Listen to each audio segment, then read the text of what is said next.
খিচুড়ি বানানো শেখাবো। তাড়াতাড়ি আসো, 2 গ্লাস জল নিয়ে আসো।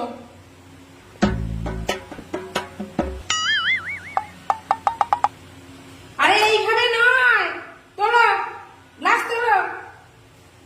এবার ঢালতে হবে এইভাবে।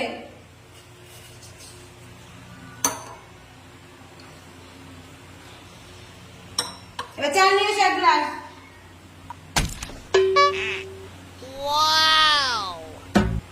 আর ধর বসি এইভাবে না, একবার করে বলে না। এই যে এইখানে চাল নিয়ে এইভাবে ঢেলে দেবে। এবার ডাল নিয়ে এসো।